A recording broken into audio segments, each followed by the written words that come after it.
புது கலர்ஸ் புது ஃபேஷனோட தி சென்னை சில்க்ஸ்ல இந்த பொங்கலை ஓஹோன்னு கொண்டாடுங்க. தி சென்னை சில்க்ஸ், ஸ்ரீநகர், வேளச்சேரி, குரோம்பேட் மற்றும் திருவள்ளூர்.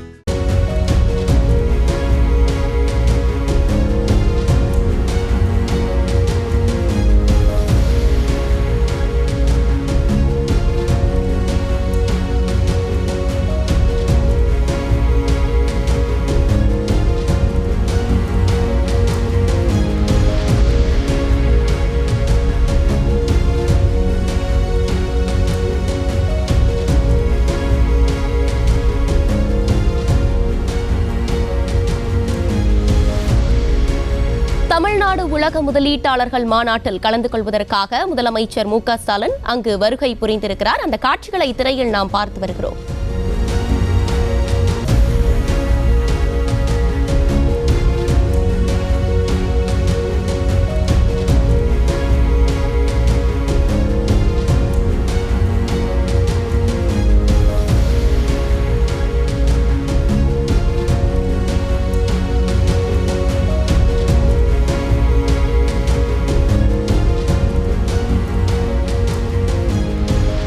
தமிழ்நாடு உலக முதலீட்டாளர்கள் மாநாட்டின் நிறைவு விழாவில் பங்கேற்பதற்காக முதலமைச்சர் மு.க.ஸ்டாலின் அங்கு வருகை புரிந்திருக்கிறார். அந்த காட்சிகளை திரையில் பார்த்து வருகிறோம். நிறைவு விழாவில் பங்கேற்க முதலமைச்சர் மு.க.ஸ்டாலின் வருகை புரிந்திருக்கிறார். தமிழ்நாடு உலக முதலீட்டாளர்கள் மாநாட்டின் நிறைவு விழாவில் பங்கேற்பதற்காக முதலமைச்சர் மு.க.ஸ்டாலின் அங்கு வருகை புரிந்திருக்கிறார். கூடுதல் விவரங்களோடு இணைகிறார் செய்தியாளர் ராஜேஷ். ராஜேஷ், வணக்கம். மேலும் விவரங்கள். வணக்கம். தமிழக முதலமைச்சர் மு.க.ஸ்டாலின் அவர்கள் தற்போது நந்தம்பாக்கம் வர்த்தக மையத்திற்கு வந்திருக்கிறார். உலக முதலீட்டாளர் மாநாடு 2வது நாளாக நடைபெற்று வரும் நிலையில் இன்று மாலையோடு நிறைவு பெறுகின்றது. தமிழக முதலமைச்சர் மு.க.ஸ்டாலின் அவர்கள் இந்த மாநாட்டினுடைய நிறைவு விழாவில் பேச இருக்கின்றார்.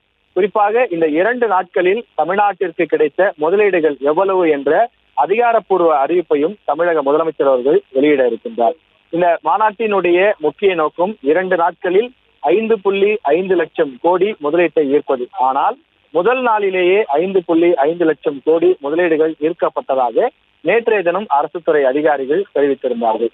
மேலும் இன்றைய தினம் இன்னும் சில லட்சங்கள் முதலீடுகள் தமிழ்நாட்டிற்கு கிடைத்திருக்கக்கூடிய நிலையிலே ஒட்டுமொத்தமாக எந்தெந்த நிறுவனம் எவ்வளவு கோடிகளை நம்முடைய தமிழ்நாட்டில் இன்வெஸ்ட்மெண்டாக முதலீடாக செய்திருக்கிறார்கள், இதன் மூலம் எத்தனை ஆயிரம் இளைஞர்கள் படித்தவர்கள் வேலை பெற போகிறார்கள் என்ற விவரங்களும் வெளியாக இருக்கின்றது.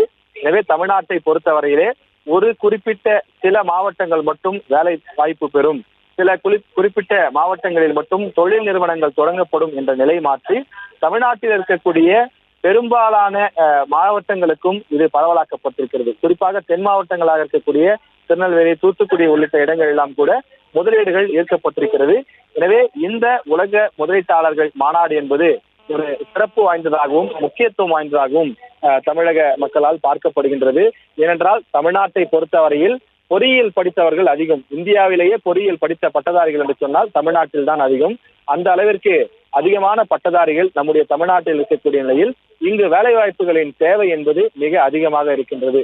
எனவே இது போன்ற முதலீடுகள் தமிழ்நாட்டிற்கு மிக தேவையான ஒன்று. எனவே நேற்றைய தினம் தமிழக முதலமைச்சர் அறிமுக விழாவில பேசும்போது பல்வேறு முக்கிய பல விஷயங்களையும் பேசியிருந்தார். குறிப்பாக 2030ஆம் ஆண்டுக்குள் $1 டிரில்லியன் அமெரிக்க டாலர் பொருளாதாரம் என்ற உயர்ந்த இலக்கினை நோக்கி தமிழகம் பயணித்துக் கொண்டிருப்பதாக முதலமைச்சர் அவர்கள் அறிவித்திருந்தார். இந்த நிலையில் இன்றைய தினம் 2 நாள் மாநாடு நிறைவு பெற்றிருக்கின்றது. தமிழக முதலமைச்சர் நிறைவு விழாவிலே இன்னும் சற்று நேரத்தில் பேச இருக்கின்றார். பல்வேறு வெளிநாட்டு நிறுவனங்களும் தமிழ்நாட்டில் தங்களுடைய முதலீடுகளை இங்கே செய்ய வந்திருக்கிறார்கள்.